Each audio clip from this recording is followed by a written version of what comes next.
Hello friends, आज हम start करने वाले हैं डिफरेंशियल कैलकुलस सेकेंड का लेक्चर नंबर 2। ठीक है, ये आपका यूनिट नंबर 3 है। तो इसके प्रीवियस लेक्चर में हमने देखा था कि पार्शियल डिफरेंशिएशन क्या होता है। उसके रिगार्डिंग हमने कई क्वेश्चंस भी किए थे और हमने देखा था कि पार्शियल डिफरेंशिएशन को हम क्यों करते हैं और उससे हमें क्या बेनिफिट्स होती है। ऐसे और देखिए, ऑर्डिनरी डिफरेंशिएशन में क्या होता है कि आप ऑर्डिनरी डिफरेंशिएशन जिससे आज तक करते आ रहे हैं उसमें आपको बस थोड़ा सा ये देखना है कि जैसे कि अगर हम एक से अधिक वेरिएबल्स का ऑर्डिनरी डिफरेंशिएशन कर रहे हैं, ठीक है, तो उस कंडीशन में हम पार्शियल डिफरेंशिएशन का यूज करते हैं और वहाँ पे हम क्या करते हैं इसके रिस्पेक्ट में उसको हम डिफ्रेंशिएट करते हैं। उसके अलावा जो भी वेरिएबल्स है वो सब एज ए कांस्टेंट रेट होता है। इतना ही हमने समझा था और उसमें कोई ज़्यादा उतना कुछ है नहीं। तो अब देखिए, हमारा जो नेक्स्ट टॉपिक है वो आपका है टोटल डिफरेंशियल कोफिशिएंट। आप देखिए, ये जो टर्म है वो क्यों दिया, इसका मतलब क्या होता है, ये क्यों आया, उसको भी हम समझेंगे। तो देखिए, जैसे कि जब हम कंपोजिट फंक्शन की बात करते हैं, जैसे मान लीजिए जेड कोई कंपोजिट फंक्शन है जो कि फंक्शन ऑफ एक्स और वाई का फंक्शन है, ठीक है। अब इसमें क्या हो सकता है कि ये एक्स जो है वो में भी हो सकता है एक्स जो है वो फंक्शन ऑफ टी हो, है ना, ये फंक्शन ऑफ टी हो, या फिर ये वाई जो है ये भी कोई फंक्शन ऑफ टी हो, ठीक है। ये मान लीजिए, एक तो ये जेड जेड जो है कंपोजिट फंक्शन है जो कि एक्स वाई का फंक्शन है, मतलब दो वेरिएबल्स का फंक्शन है। लेकिन मे भी हो सकता है कि एक्स जो है वो कोई थर्ड वेरिएबल का फंक्शन हो, है ना, और ये जो वाई वाई जो है वो भी कोई थर्ड वेरिएबल का फंक्शन हो। तो इस कंडीशन में हम आज तक कंपोजिट जब हम ऑर्डिनरी डिफरेंशिएशन की बात कर रहे थे उसमें हमने क्या देखा था कि उसमें हम आसानी से जेड में जो फंक्शंस दिए हुए थे, जैसे ये फंक्शंस दिया हुआ है तो एक्स की जगह पे इस फंक्शंस को सब्स्टिट्यूट कर देते थे और वाई की जगह पे इस फंक्शंस को सब्स्टिट्यूट कर देते थे। उससे भी हमारा क्वेश्चन सॉल्यूशन हो जाता था। लेकिन कभी कभी ऐसा होता है कि अगर आप इस x का जो फंक्शन x जो फंक्शंस है t का उसको अगर सब्स्टिट्यूट कीजिएगा और y जो फंक्शंस है t का उसको अगर सब्स्टिट्यूट कीजिएगा तो वो z जो है एक कॉम्प्लेक्स फंक्शन बन जाती है। कॉम्प्लेक्स इन द सेंस कि आप उसको आसानी से डिफ्रेंशिएट नहीं कर सकते यहाँ पे, ठीक है। तो उस कंडीशन में डिफ्रेंशिएट करने के बाद आपको कोफिशिएंट वहाँ पे फाइंड आउट नहीं, चूँकि डिफ्रेंशिएशन नहीं होगा तो हम कोफिशिएंट फाइंड आउट नहीं कर सकते हैं। तो उस कंडीशन में ये जो है एक सेकेंड रूल आया, मतलब कर सकते हैं सेकेंड एक तरह से रूल है जिसमें से कि देखा गया जिसमें हम क्या कर सकते हैं कि बिना सब्स्टिट्यूट किए हुए, मतलब जेड में कोई इसको इस वैल्यू को सब बिना सब्स्टिट्यूट किए हुए हम उसका कोफिशिएंट को फाइंड आउट कर सकते हैं। तो उस कंडीशन में हम क्या करते हैं, देखिए उसके बाद आपको बेसिकली यहाँ पे सब फार्मूला बताया गया है तो आप फार्मूला समझ लीजिएगा, तो आपको याद कर लीजिएगा, आप क्वेश्चन सॉल्व कर सकते हैं। बेसिकली आपको समझना यहाँ पे ये है कि आखिर ये कैसे, ये जो है ये टोटल डिफरेंशियल कोफिशिएंट का कॉन्सेप्ट कैसे आया और इसको हम लोग क्यों यूज करते हैं, ठीक है। तो यहाँ पे देखिए, मैंने आपको बताया कि कंपोजिट फंक्शन में जब हम हो सकता है कि इसको हम सब्स्टिट्यूट भी कर सकते हैं, सब्स्टिट्यूट करने के बाद भी ये क्वेश्चन सॉल्व हो सकता है, लेकिन कभी कभी सॉल्यूशन इसका फाइंड आउट नहीं कर पाते हैं। तो उस कंडीशन में हम पार्शियल डिफरेंशिएशन का यूज़ करते हैं। तो उसका क्या कहना है कि जैसे जेड जो फंक्शन है वो एक्स और वाई का है, ठीक है। तो उसमें हम क्या करेंगे, पहले उसको del del Z upon del X, मतलब कि एक्स के रिस्पेक्ट में उसको डिफ्रेंशिएट करेंगे पार्शियल डेरिवेटिव, फिर एक्स के रिस्पेक्ट में उसको हम ऑर्डिनरी डिफरेंशिएशन करेंगे, फिर y के रिस्पेक्ट में इसको पार्शियल डिफरेंशिएशन करेंगे इस फंक्शन z को, और फिर इसको हम ऑर्डिनरी डिफरेंशिएशन कर देंगे। तो हमारा जो है इस तरह से फाइनली जो टोटल डिफरेंशिएशन है वो आ जाएगा, ठीक है। आप देखिए डिफरेंशिएशन ऑफ कंपोजिट फंक्शन, तो कंपोजिट फंक्शन में देखिए यहाँ पे मैंने अभी जस्ट आपको बताया कि ये जो x जो है वो फंक्शंस ऑफ t है और y जो है फंक्शंस ऑफ वो भी t है, कोई सेकेंड फंक्शन है। तो उस कंडीशन में आपको बस सिमिलरली वही है कि इसी को, जैसे इसको हम एक्सपेंड फॉर्म में लिखे हैं कि D Z upon D T जो है इसको अगर हम इसको क्या करेंगे डिफ्रेंशिएट करेंगे कंप्लीट फंक्शन का, उसमें क्या होगा, पहले इसको पार्शियल डिफ्रेंशिएशन करेंगे किसके रिस्पेक्ट में, जो हमारा जेड जो हमारा जेड फंक्शन है वो जिस वेरिएबल्स में हो उसके कोरस्पॉन्डिंग हम इसको पहले पार्शियल डिफ्रेंशिएशन करेंगे और फिर ये जो एक्स है एक्स को ऑर्डिनरी डिफ्रेंशिएशन करेंगे, ठीक है। ये नहीं हो सकता यहाँ पे, जैसे यहाँ पे दो वेरिएबल्स दी गई है तो हो सकता है कि आपको तीन वेरिएबल्स दिया हो, तो वो आप अकॉर्डिंग टू वेरिएबल्स आप इसको फाइंड आउट कर सकते हैं। बेसिकली देखिए यहाँ पे क्या आपको समझना क्या है, पहले तो आपको पार्शियली डिफ्रेंशिएशन करना है फिर ऑर्डिनरी डिफ्रेंशिएशन करना है। तो जैसे ये मान लीजिए जेड कोई कंपोजिट फंक्शन है, ठीक है, एक्स वाई का, और एक्स जो है वो थर्ड मतलब थर्ड वेरिएबल का फंक्शन है। तो उस कंडीशन में आपको D Z upon D T निकालना हो तो आप क्या कीजिएगा, पहले जेड को एक्स के रिस्पेक्ट में डिफ्रेंशिएट कर दीजिएगा, पार्शियल डिफ्रेंशिएशन, और फिर उसको हम मल्टीप्लाई कर देंगे एक्स को टी के रिस्पेक्ट में डिफ्रेंशिएट करके, ठीक है। फिर सिमिलरली उसी तरह से D Z upon D Y हो जाएगा, D Y upon D T हो जाएगा, ठीक। यहाँ पे del Z upon del Y है, मतलब कि पार्शियल डिफ्रेंशिएशन है, और ये आपका ऑर्डिनरी डिफ्रेंशिएशन है, ठीक है। यहाँ तक आपको समझ में आ गया। देखिए उसी में एक रिमार्क्स है, रिमार्क्स का समझने में कोई दिक्कत नहीं होगा आपको। जैसे यहाँ पे देखिए यू जो है फंक्शन है एक्स वाई जेड का, मतलब कि जो फंक्शन है वो एक्स वाई जेड का फंक्शन है। तो यहाँ पे 3 वेरिएबल्स आ गए। अब ये जो एक्स जो है वो खुद फंक्शन ऑफ टी है, वाई जो है वो खुद फंक्शन ऑफ टी है, जेड जो है वो खुद फंक्शन ऑफ टी है। तो उस कंडीशन में आपको क्या करना है, del you upon del D U upon D T निकालना है, ठीक है। तो आराम से क्या कीजिएगा, उसको पार्शियल डिफ्रेंशिएशन कर दीजिएगा, फिर उसका ऑर्डिनरी डिफ्रेंशिएशन कर दीजिएगा। एक्स जैसे कि यू को एक्स के रिस्पेक्ट में डिफ्रेंशिएट कीजिएगा पार्शियली, फिर इसको ऑर्डिनरी एक्स को टी के रिस्पेक्ट में ऑर्डिनरी कर दीजिएगा, ठीक है। सिमिलरली इसी तरह से तीनों को डिफ्रेंशिएट करके और ऐड कर दीजिएगा, ये आपका हो जाएगा जैसे कि सॉल्यूशन हो जाएगा, ठीक है। अब देखिए रिमार्क्स नंबर 2 क्या है, कहता है कि u जो है वो फंक्शन x और y का फंक्शन है, ठीक है। और उसमें क्या बोला है साथ ही साथ x जो x है वो फंक्शन जिससे मान लीजिए t1 t2 है, तो कह सकता है कि x जो है वो किसी 2 वेरिएबल्स का फंक्शन है। जैसे कि यहाँ पे t1 t2 दिया गया है, में भी हो सकता है यहाँ पे जैसे मान लीजिए ये t है और ये s का भी फंक्शन समझ सकते हैं कि ये जो है x जो है वो खुद 2 वेरिएबल्स का फंक्शन है, मतलब कि t का है और एक s का है। यहाँ पे t1 t2 समझने में अगर दिक्कत हो तो समझ लीजिए t1 t2 जो है वो दोनों अलग अलग वेरिएबल्स हैं, और सिमिलरली y जो है वो भी कोई 2 वेरिएबल्स का फंक्शन है, ठीक है। मैंने यहाँ आपको हो सकता है ये t और s का हो, एनीथिंग हो, समझ लीजिए t1 और t2 जो है वो अलग अलग फंक्शन अलग अलग वेरिएबल्स हैं, ठीक है। तो उस कंडीशन में आपका टोटल डिफ्रेंशिएशन कोएफिशिएंट जो आएगा वो कुछ इस प्रकार से आएगा, D U upon D T one, मतलब कि जो t1 हम निकालेंगे उसमें हम पहले पार्शियल डिफ्रेंशिएशन करेंगे एक्स के रिस्पेक्ट में, फिर ऑर्डिनरी डिफ्रेंशिएशन करेंगे t1 के रिस्पेक्ट में, फिर इसको हम जो हमारा u फंक्शन है वो y के रिस्पेक्ट में पार्शियल डिफ्रेंशिएशन होगा, और फिर जो ऑर्डिनरी डिफ्रेंशिएशन होगा, ठीक है। अब यहाँ पे D U upon D two जो है डी टी टू जो है उसको जो है आप पहले पार्शियल डिफ्रेंशिएशन कीजिएगा, फिर ऑर्डिनरी डिफ्रेंशिएशन कीजिएगा। कहने का मतलब बस इतना ही है कि जो हमारा मेन फंक्शन है उसको पहले आप जो हमारा उस जो मेन फंक्शन है जिस जिस वेरिएबल्स के रिस्पेक्ट में दिया गया उसको उसके रिस्पेक्ट में डिफ्रेंशिएट कीजिएगा, और क्वेश्चन में आपको ऐसा गिवन रहेगा कि आपको किसके रिस्पेक्ट में डिफ्रेंशिएट करना है, तो आप आसानी से इसको डिफ्रेंशिएट कर सकते हैं, ठीक है। यहाँ तक आपको समझने में कोई दिक्कत नहीं हुआ होगा, आशा करता हूँ। चलिए अब हम एक एग्जांपल के थ्रू समझते हैं तो और अच्छा से समझ में आएगा। इससे मान लीजिए u जो है वो फंक्शंस गिवन है जो कि एक्स वाई जेड का फंक्शन है, ठीक है। और जो हमारा ये फंक्शंस है एक्स वाई जेड वो क्या है आपको प्रूव करना है, जो जैसे फंक्शंस है एक्स वाई जेड का फंक्शन है आपको प्रूव क्या करना है, 6 D U upon D X plus 4 D U upon D Y plus 3 D U upon D Z equal to 0, हमें ये प्रूव करना है, ठीक है। तो चलिए हम प्रूव करते हैं। जैसे मान लेते हैं ये जो है इस एक्स वाई जेड को जैसे 2x माइनस 3y है, 3y माइनस 4z है, 4z माइनस 2x है, तो इस सभी को हम एक मान लीजिए कोई थर्ड यहाँ पे थर्ड वेरिएबल्स को मान लेते हैं, ये a है, ये b फंक्शन है, ये c फंक्शन है, ठीक है। अब इसमें देखिए a b c तो हमें फाइंड आउट हो गया। अब हम इसमें क्या करेंगे, इसको हम पार्शियल डिफ्रेंशिएशन करेंगे।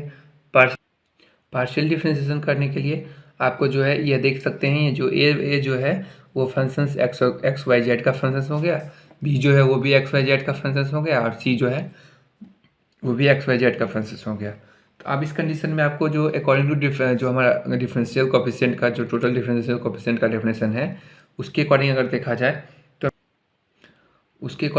तो हम क्या करेंगे, जो हमारा ये D U upon D X जो है उसको हम इस तरह से लिख सकते हैं, डेल यू अपॉन डेल ए, ठीक है, और D A upon D x, ठीक है।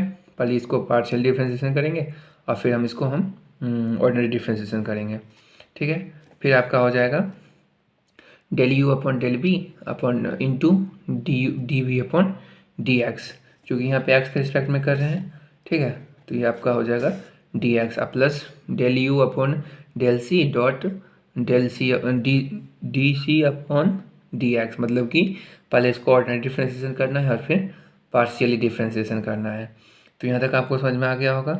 चलिए तो हम इसको डिफ्रेंशिएट करते हैं। तो आप देखिए यहाँ पे जो हमारा डेल यू अपॉन डी, चूँकि हम एज पर हमारा प्रूफ के अकॉर्डिंग आपको ये करना है कि ये जो है आपका होना चाहिए del D U upon D X जो है D U upon D X D U upon D Y है और D U upon D Z है। तो उस कंडीशन में हम क्या करेंगे, जो हमारा डेल यू है वो आपको डेल यू जो है पार्शियल डिफ्रेंसिएशन वो आपका एज लास्ट में जब हम इसको क्वेश्चन को सॉल्व करेंगे तो आपको कट जाएगा, कोई दिक्कत वहाँ पे नहीं होगा। तो चलिए यहाँ पे देखिए, जैसे इसको हम ए को एक्स के रिस्पेक्ट में डिफ्रेंशिएट करेंगे तो यहाँ पे 2 आएगा, चूँकि ए जो हमारा है वो कुछ इस प्रकार से गिवन है। तो यहाँ पे ए जो है आपका 2x - 3y हो जाएगा और बी जो है वो गिवन है 3y - 4z और सी जो है 4z - 2x। तो हम यहाँ पे इसको हम डेल यू अपॉन डेल ए तो लिख दिए, ठीक है। इसको हम फिर ए को एक्स के रिस्पेक्ट में हम डिफ्रेंशिएट करेंगे तो ये कॉन्स्टेंट ट्रीट हो जाएगा, ये कॉन्स्टेंट है तो ये 0 हो जाएगा, तो ये आपका हो जाएगा 2। फिर उसी तरह से ये बी को वाई के रिस्पेक्ट एक्स के रिस्पेक्ट में करेंगे, इसमें तो एक्स वाला टर्म कोई है नहीं थी, पूरा कॉन्स्टेंट हो जाएगा तो ये 0 हो जाएगा, ठीक है। और सी को हम एक्स के रिस्पेक्ट में जब डिफ्रेंशिएट करेंगे तो एक्स के रिस्पेक्ट में करेंगे तो ये आपका हो जाएगा -2, चूँकि यहाँ पे ये 0 हो जाएगा और ये -2 हो जाएगा, ठीक है। तो हमारा जो फाइनली इक्वेशन नंबर 1 आएगा वो कुछ इस प्रकार से आएगा 2 del you upon del A -2 del you upon del C, ठीक है। सिमिलरली हम यहाँ आते अगेन इस क्वेश्चन को हम क्या करेंगे, वाई के रिस्पेक्ट में डिफ्रेंशिएट करते हैं, ठीक है। फिर देखते हैं क्या होता है। तो डेल यू अपॉन डेल ए हो जाएगा dot del A upon del y हो जाएगा। अब ए को वाई के रिस्पेक्ट में हम डिफ्रेंशिएट यहाँ पे ए को वाई के रिस्पेक्ट में डिफ्रेंशिएट करेंगे, ठीक है। फिर बी को वाई के रिस्पेक्ट में करेंगे और सी को वाई के रिस्पेक्ट में करेंगे।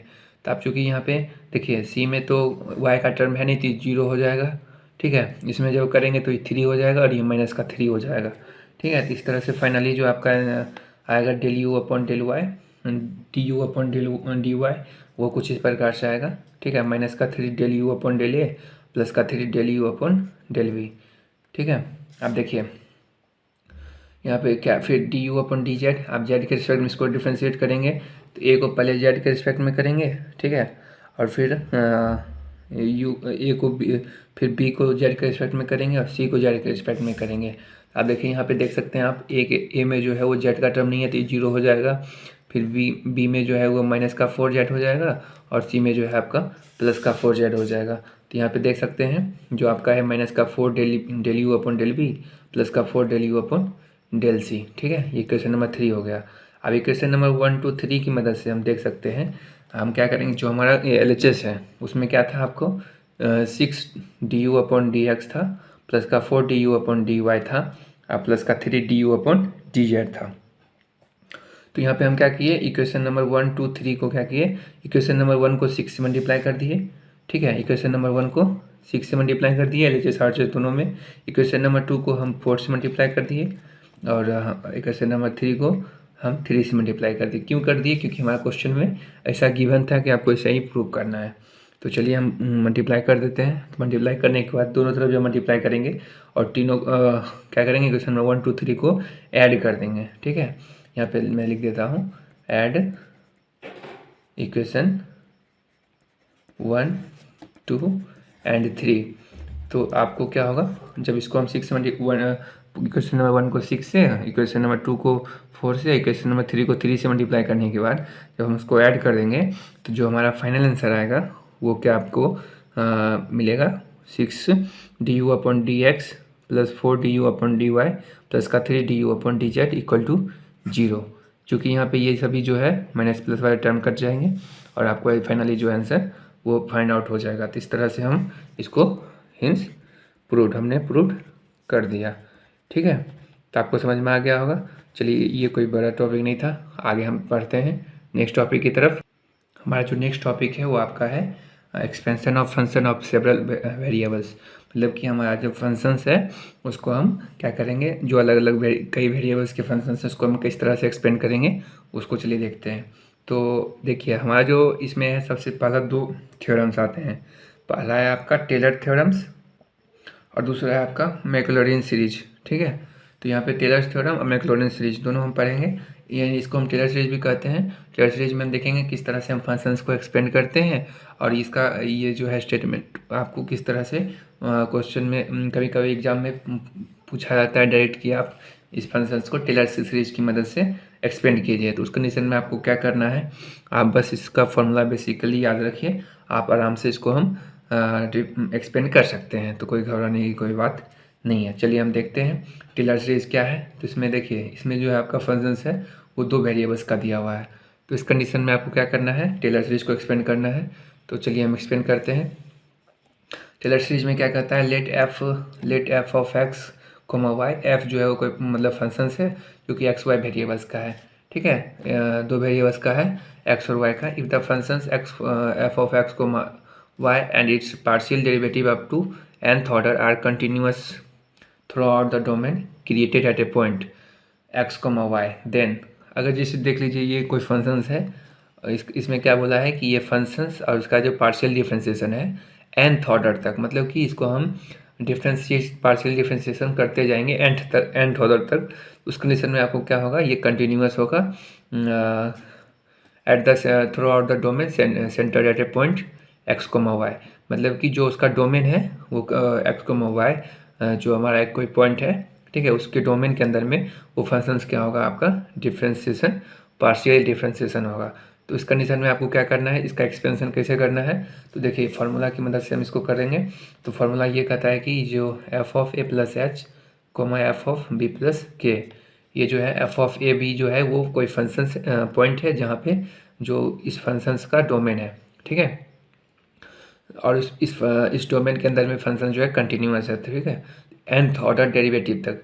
तो उस कंडीशन में आपका जो फंक्शंस का जो टेलर सीरीज होगा वो होगा f of a plus a comma b, मतलब जो फंक्शंस जो जिस पॉइंट पे वो कंटिन्यूस है वो पॉइंट का फंक्शंस को पहले लिखेंगे, फिर plus h into del upon del x plus k del you upon del y into f of a comma b, मतलब कि जो हमारा पॉइंट दिया रहेगा, जो आप मतलब क्वेश्चन में पॉइंट दिया रहेगा उसमें हम क्या करेंगे, उस फंक्शंस को पहले एक्स के रिस्पेक्ट में इसको हम पार्शियल डिफ्रेंसिएशन करेंगे, फिर वाई के रिस्पेक्ट में करेंगे, ठीक है, इस फंक्शंस को, और उसको हम एच कोमा के मतलब एच और के की मदद से क्या करेंगे, इसको एच और के से उसको मल्टीप्लाई कर देंगे, ठीक है, प्लस का 1/2 फैक्टोरियल, मतलब 1/2 फैक्टोरियल। यहाँ पे आप देख सकते हैं ये 1/1 फैक्टोरियल, इसको हम कर सकते हैं, ठीक है, h into del u del upon del x plus k into del upon del y, ठीक है, whole square into f of a comma b plus 1/3 factorial h into del upon del x plus k into del upon del y का whole cube into f of a comma b, ठीक है, plus dot dot dot, इस तरह से जो है आपका functions बढ़ते जाएगा। तो ये आपका हो गया टेलर सीरीज एक्सपेंशन। कहने का मतलब ये है कि जो पॉइंट दिया रहेगा डोमेन का, ठीक है, उस पॉइंट पे हमारे जो फंक्शंस है वो कंटिन्यूस होना चाहिए, सबसे पहला कंडीशन। दूसरा कंडीशन ये है कि उसका हम जब nth पार्शियल डिफ्रेंसिएशन और निकालेंगे तो उस कंडीशन में आपको क्या होगा, उस कंडीशन में आपको जब फंक्शंस को एक्सपेंड कीजिएगा तो वो कुछ इस प्रकार से आपको एक्सपेंड हो जाएगा, मतलब जो पॉइंट गिवन रहेगा उस पॉइंट का पॉइंट पे मतलब जो फंक्शन दिया रहेगा उसका पॉइंट, उसका जो है वहाँ पे वैल्यू पुट कर देंगे पॉइंट का, ठीक है, और उस फंक्शंस को हम इस तरह से पार्शियल डिफरेंशिएशन करके, और ये एच और के जो है आपका यहाँ पे वो चेंज इन फंक्शंस है जो कि आपको क्वेश्चन में गिवन होंगे, ठीक है। तो इसमें आपको कोई घबराने की कोई बात नहीं है। देखिए इसी तरह से इसको हम एक और तरीका से इस फंक्शंस को लिख सकते हैं, जिसे देखिए यहाँ पे लिखा हुआ है f of a comma b, ठीक है, जो पॉइंट दिया रहेगा ए कोमा बी का point, plus h into del of f of a comma b upon del x plus का k into del f of a comma b upon del y plus का यहाँ पे आप देखिए ये 1 फैक्टोरियल है, expansion है, तो यहाँ पे प्लस 1/2 फैक्टोरियल हो जाएगा एच स्क्वायर, ठीक है, एच स्क्वायर डेल स्क्वायर, यहाँ पे आप इसको इस तरह से रखते हैं del square f of a comma b into upon del x square plus का 2h k del square f of a comma b upon del x upon del y हो जाएगा इंटू डेल वाई हो जाएगा, plus का k square del square f of a comma b upon del y square हो जाएगा। फिर यहाँ पे देख सकते हैं आप, यहाँ पे 1/3 फैक्टोरियल। अब ये जो एक्सपेंशन हुआ है तो यहाँ पे आप देख सकते हैं जो ये आपका ही है h del upon del x plus का k del upon del y का होल स्क्वायर है, तो इसको मैंने वहाँ पे यहाँ पे ब्रेक कर दिया है। ठीक है, तो यहाँ पे आप उसमें समझ सकते हैं, ये जो है बस फार्मूला पे इसको हम क्या किए हैं, एक्सपेंड कर दिए हैं। फिर यहाँ पे देखिए जो हमारा क्यू का फार्मूला था उसके बेसिस पे इसको हम एक्सपेंड कर दिए हैं, तो ये हमारा क्या हो गया, टेलर सीरीज हो गया। ठीक है, बस यहाँ पे आपको क्या रखना है, याद रखना है, फार्मूला याद रखना है। फार्मूला में कैसे याद रखिएगा, जो हमारा पॉइंट गिवन है डोमेन का, उसमें उस पॉइंट पे उस फंक्शंस का वैल्यू हम पहले निकालेंगे। ठीक है, और उस पॉइंट पे फंक्शंस का वैल्यू कैसे निकालेंगे, जैसे मान लीजिए f of x comma y है, तो यहाँ पे जैसे मान लीजिए ए का मतलब एक्स का पॉइंट दे दिया 3,4, तो यहाँ पे हम क्या करेंगे, एक्स की जगह पे 3 पुट करेंगे, वाई की जगह पे 4 पुट करेंगे, तो हमारा जो है फाइनली क्वेश्चन जो वैल्यू है वो फाइंड आउट हो जाएगा। ठीक है, यहाँ पे हम क्या करेंगे, पहले इसको हम पार्शियल डिफरेंशिएट कर, यहाँ पे देखिए बहुत सारे बच्चे कन्फ्यूजन क्या होता है कि उसको पहले इस यहाँ पे फंक्शंस का वैल्यू सब्स्टिट्यूट करते हैं, तो हमें ऐसा नहीं करना है। पहले क्या करना है, इसको एक्स के रिस्पेक्ट में पहले पार्शियल डिफरेंशिएशन करके फिर उसका वैल्यू सब्स्टिट्यूट करना होगा, तो यहाँ पे यही दिया हुआ है। तो आप ध्यान रखिएगा कि जो पहले जो हमारा फंक्शंस है, जैसे एक्स वाई का फंक्शंस रहेगा, तो उसको हम पहले एक्स के रिस्पेक्ट में यहाँ पे पार्शियल डिफरेंशिएशन करेंगे, फिर यहाँ पे वाई के रिस्पेक्ट में करेंगे, फिर उसमें हम जो हमारा पॉइंट गिवन है उसका वैल्यू सब्स्टिट्यूट करेंगे। ठीक है, इस तरह से आपका जो है वो वैल्यू फाइंड आउट हो जाएगा। अब देखिए टेलर सीरीज का एक स्पेशल रूल होता है, टेलर सीरीज का एक स्पेशल रूल कह सकते हैं इसको। स्पेशल जो हमारा पॉइंट है डोमेन का, वो जो है मैक्लॉरिन सीरीज होता है। तो वो पॉइंट क्या है, जैसे देखिए हमने अभी तक यहाँ पे पॉइंट की बात की थी कि हमारा जो है पॉइंट डोमेन जो है, जो हमारा पॉइंट गिवन रहेगा उस कंडीशन में क्या होगा, मैक्लॉरिन टेलर सीरीज में हम उसको अकॉर्डिंग उसको हम डिफ्रेंशिएट करेंगे, पार्शियल डिफ्रेंशिएशन करेंगे nth ऑर्डर तक।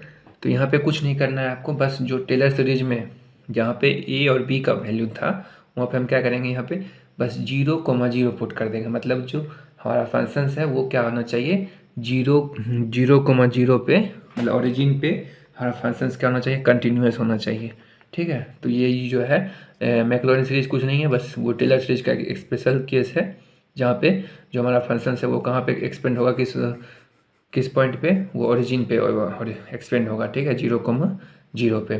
तो इसमें इस कंडीशन में क्या करेंगे, ए का वैल्यू 0 पुट कर देंगे और बी का वैल्यू भी हम 0 पुट कर देंगे। ठीक है, तो हमारा जो है फाइनली ये जो है आपका मैक्लॉरिन सीरीज आ जाएगा। जैसे देख लीजिए इसको जब एक्सपेंड करेंगे तो हम यहाँ पे क्या करेंगे, जैसे एफ ऑफ ए कोमा, यहाँ पे हमने f of a comma b लिख रखा था, तो यहाँ पे एफ ऑफ 0,0 हो जाएगा। ठीक है, ए और बी की जगह पे 0 लिख देंगे। अब यहाँ पे 1/1 का फैक्टोरियल हो जाएगा। ठीक है, x into del upon del x, y into del upon del y हो जाएगा।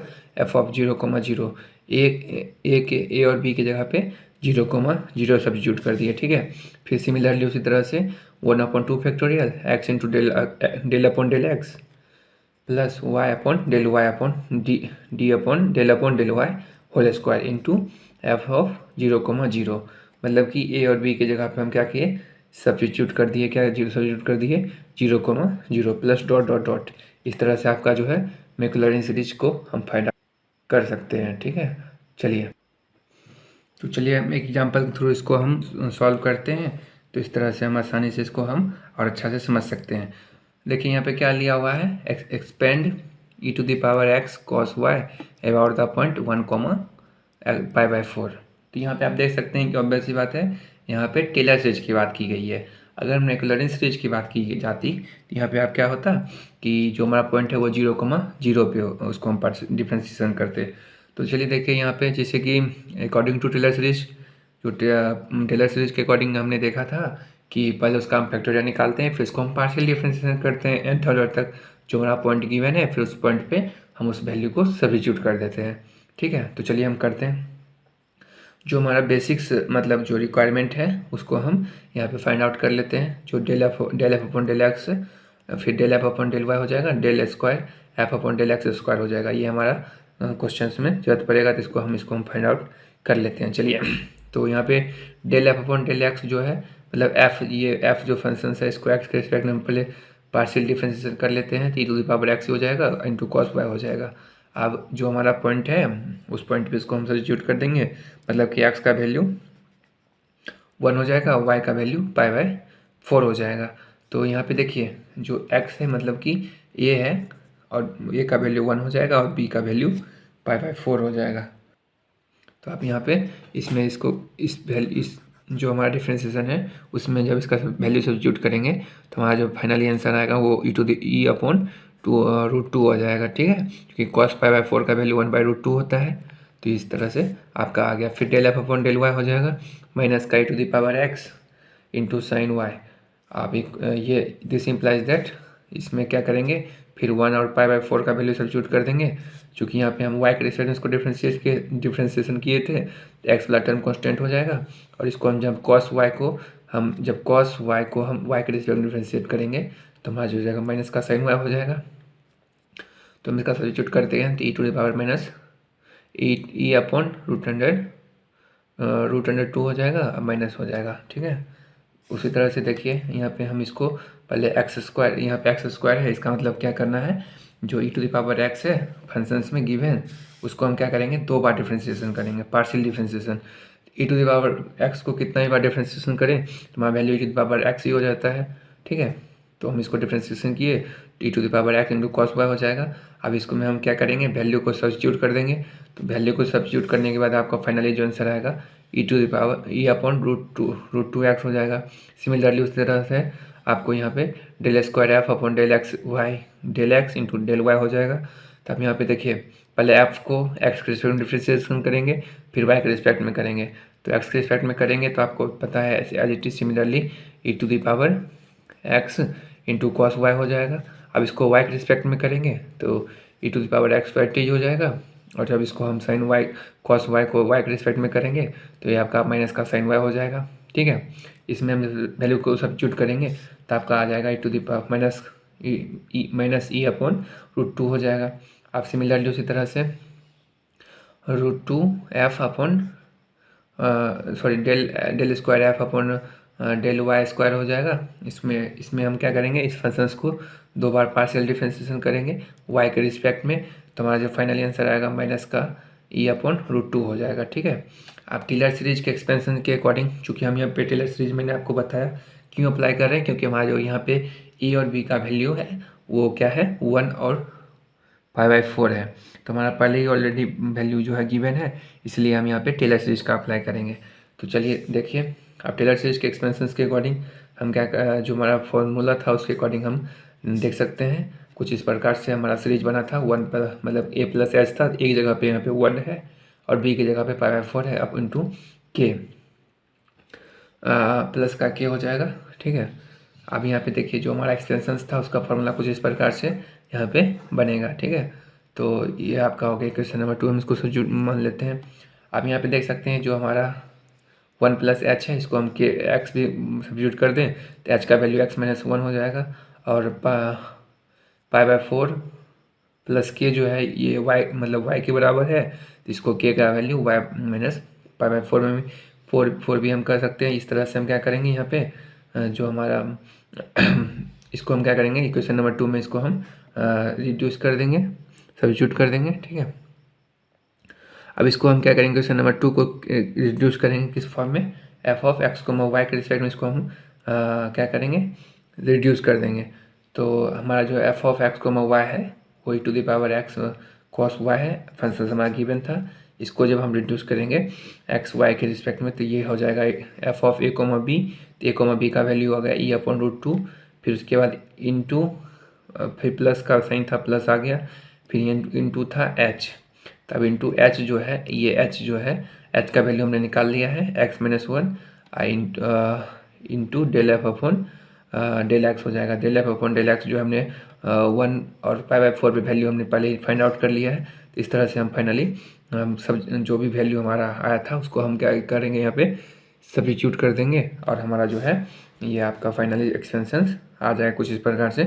हम यहाँ पे इसको जब सब्स्टिट्यूट करेंगे तो हमारा जो है कॉमन लेने के बाद हमारा फाइनल आंसर आएगा e upon √2 into 1 plus x minus one minus y minus pi by four plus x minus one का होल स्क्वायर अपॉन 2, ठीक है, माइनस का x minus one into y minus pi by four minus का y minus pi by four का whole square, ठीक है। तो आप समझ सकते हैं कि इस तरह से मैंने क्या किया। सबसे पहले टेलर स्टेज में जो हमारा फॉर्मूला था, आपको बेसिकली फार्मूला याद रखना है। फार्मूला याद रखने के बाद सभी का वैल्यू मतलब जो हमारा डिफरेंशिएशन है उसको फाइंड आउट करना है, और उसमें हम आसानी से क्वेश्चंस उसमें जो हमारा पॉइंट्स गिवन रहेगा उसको हम सब्स्टिट्यूट कर देंगे तो हमारा जो है फाइनल आंसर आ जाएगा। इसमें कुछ खास आपको ये जो है क्वेश्चन जो है मतलब मार्क्स गेनिंग क्वेश्चन है, तो अगर आपको क्वेश्चंस एग्जाम में आते हैं तो आप आसानी से इसको सॉल्व कर सकते हैं, ठीक है। तो आशा करता हूँ आपको यहाँ तक समझ में आ गया होगा। तो यहाँ पे आप देख सकते हैं इस तरह से आपका आज का जो लेक्चर है ख़त्म हो रहा है। अगर आपको कोई भी डाउट हो इस लेक्चर में तो आप कमेंट सेक्शन में लिख सकते हैं। Thank you so much.